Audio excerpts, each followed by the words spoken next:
Assalamu alaikum. Quick update on the markets. So, as you've probably heard by now, Putin invaded Ukraine and took over a couple of regions, basically without any resistance.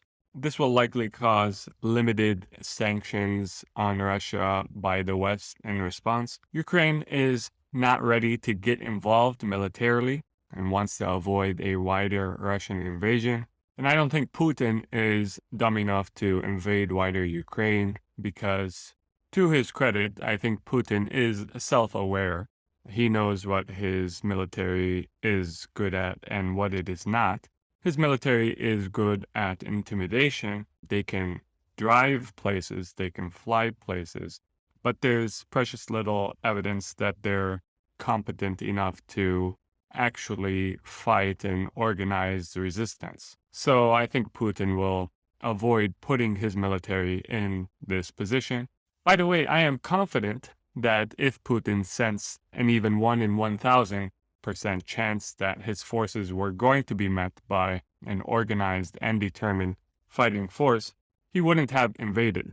It's only after he was told a million times to expect only sanctions and nothing else, no one even dared bring up the matter of putting up a fight, that he felt secure enough to just roll in his tanks to the two regions that he took over.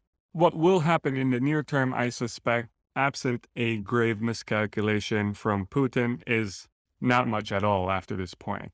Longer term, I think this softness that was displayed by the West will likely lead to more aggression, not just from Russia, but from different states as well, that sense, rightly, that there is an unwillingness to fight. I expect China to become more belligerent and other rogue nations to become more daring as well. Allah subhanahu wa ta'ala says, وَلَكُمْ فِي الْقَصَاصِ حَيَاةٌ.